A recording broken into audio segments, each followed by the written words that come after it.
है और ईश्वरीय संबंध से बुद्धि जुड़ जाती है। तो बच्चों का यही धंधा है, टीचर बन करके बहुतों को रास्ता बताना है।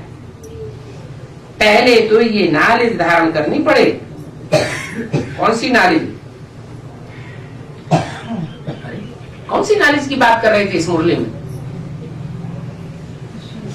आज म्यूजियम में जो चैतन्य चित्र हैं उन चित्रों का परिचय देना। सामने रह करके परिचय देंगे तो लोग और जल्दी समझेंगे। चित्र सामने नहीं है और बिना चित्रों के परिचय देंगे तो जो श्रुत बुद्धि होंगे वो तो समझेंगे, बाकी जो साधारण बुद्धि होंगे उनकी समझ में जल्दी नहीं आवेगा। एक तो प्रैक्टिकल प्रूफ भी सामने हो और दूसरी तरफ समझाने वाला भी सामने हो तो जल्दी बात समझ में आवेगी ना। बोला कोई का कल्याण नहीं करते हैं तो समझा जाता है इनकी तकदीर में ही नहीं है। ये कौन समझ लेता है? हा?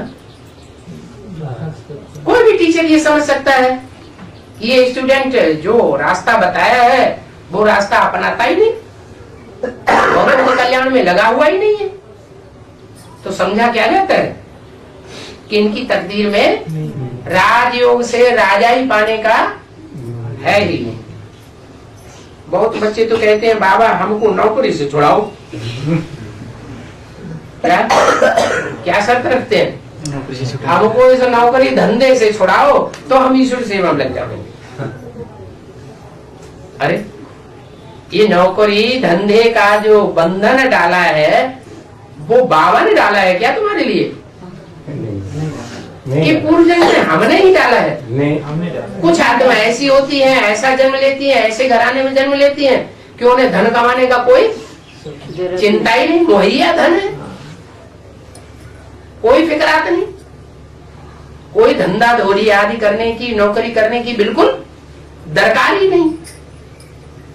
तो उन्होंने जो अपना भाग्य बनाया है वो पूर्व जन्म से बनाया है या बाबा उनका भाग्य बनाते हैं? उन्होंने भी बनाया।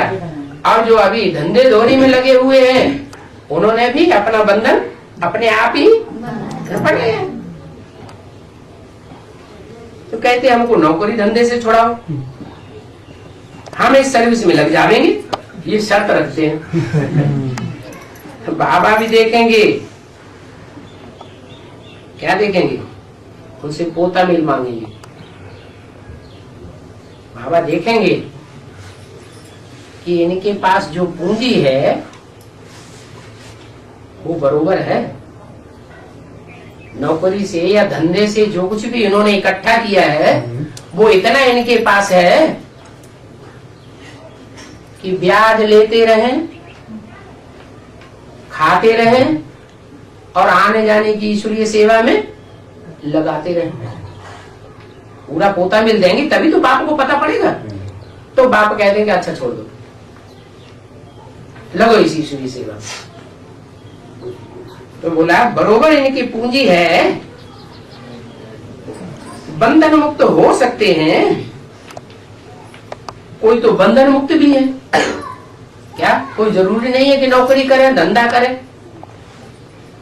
तब कहेंगे भले 500 कमाने से 500 रुपया पर माह तुम कमाओ, 8 घंटे देते रहो, उससे तो अच्छा उन कौड़ियों को कमाने से अच्छा क्या है तुम इसी ईश्वरीय सेवा में लग जाओ। तुमको कोई पैसे की कमाई का बंधन तो है नहीं, बहुतों को कल्याण करेंगे। अगर बंधन मुक्त हैं तो भी बाबा सर्विसेबल देखेंगे। क्या कहा? ऐसे ही नहीं कह देंगे कि नौकरी धंधा छोड़ दो। क्या देखेंगे? ये सर्विसेबल है, इनकी सर्विस करने की प्रैक्टिस है, अंदर से लगन है विश्व कल्याण की।